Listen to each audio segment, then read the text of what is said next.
Olá, galerinha do nono ano! Vamos para mais uma aula de geografia. Antes de iniciar a minha aula, quero mandar um abraço para todos vocês que estão assistindo a aula de geografia, que estão comentando na aula de geografia, colocando o nome, colocando aí os agradecimentos. Parabéns, viu, para vocês que estão aí se dedicando direitinho. Vamos lá? Então vamos aí dar continuidade, né? Nós vamos para o capítulo aí, nós estamos aí falando sobre população, diversidade cultural e economia.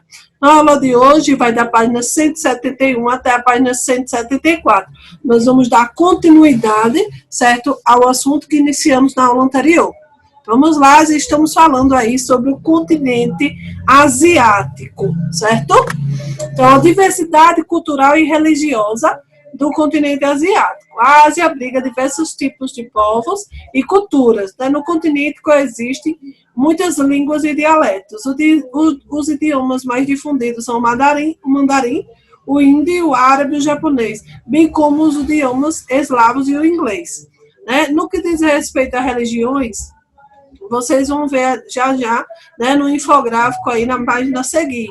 Mas já eu mostro para vocês. Então, a prática do islamismo no Oriente Médio e na parte da Ásia, do hinduísmo e do budismo na Ásia Meridional e no Sudeste Asiático. O cristianismo é praticado por diversos grupos e é bem disperso pelo continente. Então, essa pluralidade religiosa na Ásia se baseia na tolerância e na boa convivência entre os povos. Então, na atualidade, existem no continente conflitos religiosos e territoriais, por exemplo, entre árabes e judeus em Israel e na Palestina, tibetanos e chineses no Tibete, muçulmanos, hinduístas e sírios na Caxemira. Então, vamos observar, certo, aqui, já na página a seguir, toda essa contribuição religiosa no continente asiático. Países com graves conflitos envolvendo religião. Então, a Síria, já em primeiro lugar, segundo lugar, Nigéria, terceiro lugar, Iraque, quarto lugar, Índia, quinto, Israel, sexto, Iêmen, sétimo, Rússia, oito, Afeganistão, 9, Palestina, 10, Paquistão e 11, Egito. Aqui nós temos, né, principais, né, países que se envolvem em conflitos. Então, aqui nós temos a imagem as mulheres, durante o Baisok, um ano novo solar, e aí vão celebrando, né, uma festividade, né, o Festival da Colheita. Então, aí as mulheres estão celebrando esse momento, que é um momento muito importante, que é o Festival da Colheita. E aqui nós temos, né, como falei na próxima página, teria, né, falando um pouquinho sobre as religiões. Então, a Ásia é o berço das religiões. As 3 maiores religiões em números de seguidores do mundo originaram-se na Ásia. Por exemplo, o cristianismo, o islamismo e o hinduísmo. Então, aqui no infográfico, nós vamos ver algumas características dos principais grupos religiosos presentes na Ásia. Aí nós temos aqui o budismo originário na Índia, né? O budismo é bastante difundido na China. No mundo, eles somam quase de 500 milhões de adeptos. Shintoísmo, religião tradicional japonesa. O shintoísmo reverencia os espíritos da natureza. Sikhes, com base em sua identidade religiosa, os Sikhs desejam criar um estado independente no Punjab, região situada entre a Índia e o Paquistão. O islamismo, com cerca de 1,6 bilhão de adeptos, o islamismo é a religião que mais cresce no mundo. O judaísmo, hegemônico em Israel, o judaísmo tem presença restrita em alguns países asiáticos.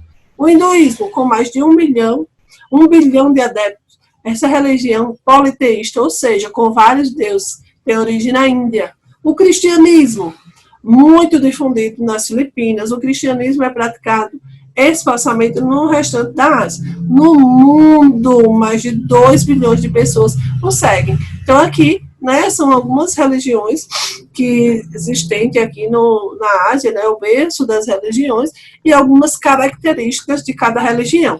Vamos falar um pouquinho sobre a agropecuária, né, como é a atividade, como é desenvolvida a agropecuária.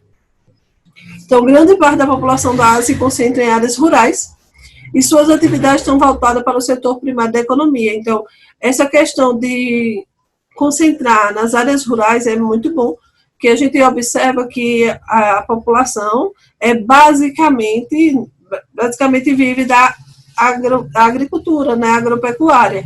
Então, a zona urbana, a porcentagem da população nas cidades é muito menor do que a porcentagem da população no campo. A agropecuária e a exploração dos recursos naturais são atividades fundamentais, sobretudo para os países em desenvolvimento do continente. Por que fundamentais, professora?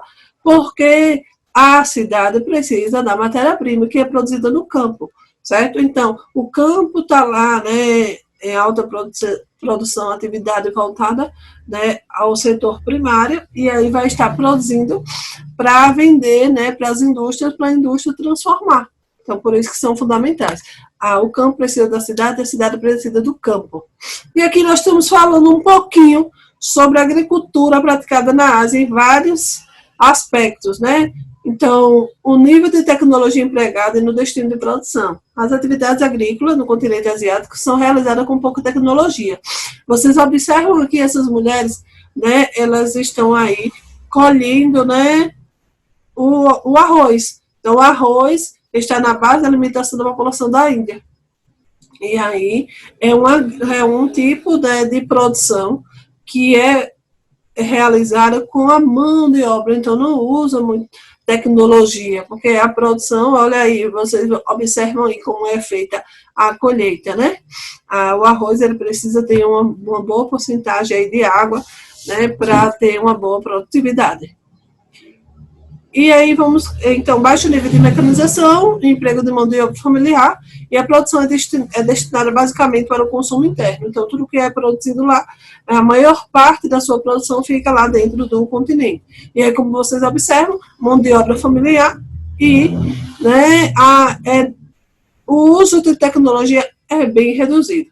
Então, vários povos praticam a agricultura de subsistência. O que é a agricultura de subsistência?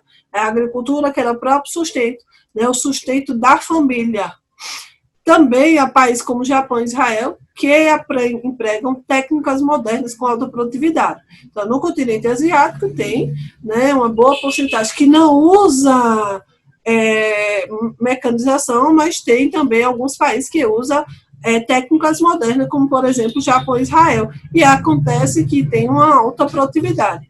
As áreas tropicais são comuns às plantations, propriedades agrícolas cuja produção é voltada para a exportação, resquício do colonialismo europeu nessas propriedades agrícolas monocultoras, são cultivados produtos tropicais, como exemplo, café, tabaco, algodão, frutas, chá, cana-de-açúcar, entre outros. A rizicultura ocupa grandes áreas de plantio do continente asiático. China e Índia são os dois maiores produtores mundiais de arroz. Então, é a rizicultura. Vamos lá. Pecuária. A pecuária na Ásia é praticada principalmente de forma extensiva. O que é a pecuária extensiva? É o gado solto no pasto, sem precisar utilizar medicamentos, sem precisar ter todo aquele trabalho, né? Então, o gado é solto no pasto. Os principais rebanhos são bovinos, suínos, ovinos e bufalinos. Esse tipo de atividade é realizada em amplas extensões de terra na Ásia Central e no Oriente Médio, áreas com vegetação de baixo porte, utilizadas como pastagem. E aqui nós temos, né, agora a indústria. Então, nos últimos anos, o continente asiático passou por um processo de intensa industrialização, que ficou concentrado, porém, em alguns países. De modo geral, o crescimento econômico e industrial do asiático ocorreu por meio de políticas de curto e médio prazos, que atraiu indústria de outros países em combinação com altos investimentos em educação e desenvolvimento de tecnologia.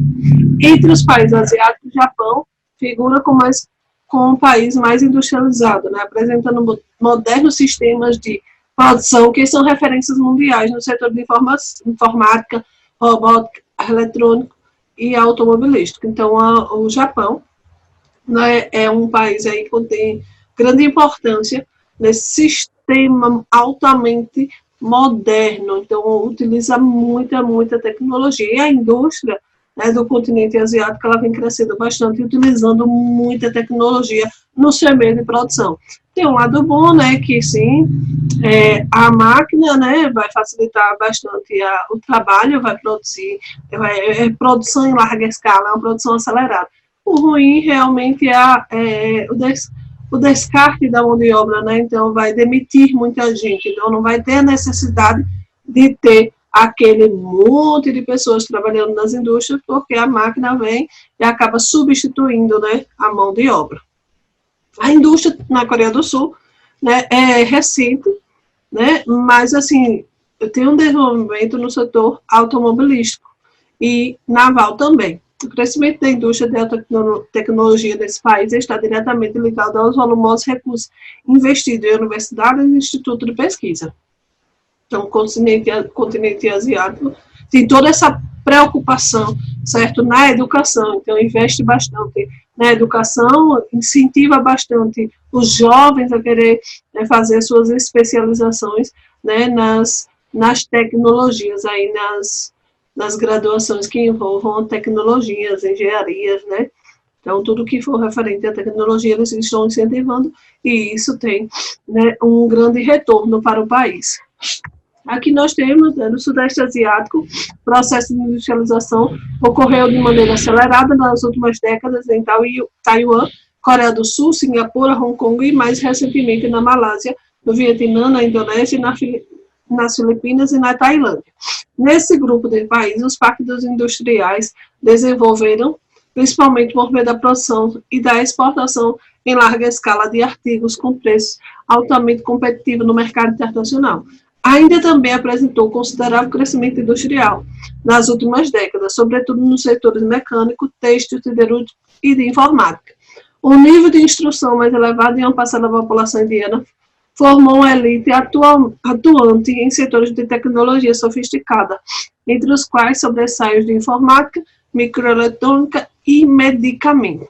Já a China tem apresentado um dos mais elevados índices de crescimento do mundo, uma boa parte da razão da mão de obra abundante e barata, de grande disponibilidade de matéria-prima e de presente no mercado consumidor crescente.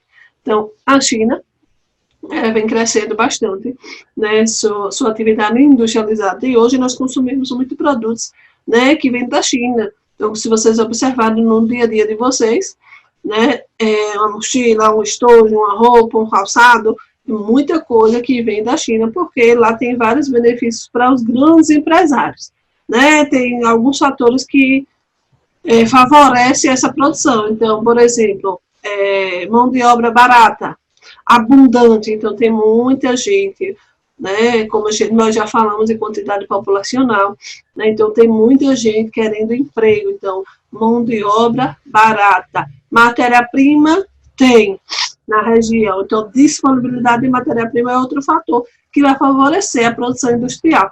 E mercado consumidor, como vocês sabem, também, né, grande quantidade populacional é um grande mercado consumidor. Então são fatores que favorecem, sim, né, todo esse elevado índice de produção e de crescimento na economia, porque você produz, você vende e sua economia a tendência é só crescer. Então observem aí, né, que o continente asiático tem todo um investimento em indústria de alta tecnologia, né, eles investem bastante na educação, né, fazendo com que os estudantes pensem no futuro, no amanhã, né, pensem nessas empresas, que as empresas precisam de pessoas mentes pensantes, né, e que consigam entender a tecnologia, consigam colocar em prática para ajudar dentro da fábrica. E nossa aula vai ficando por aqui. Fiquem em casa, fiquem com Deus.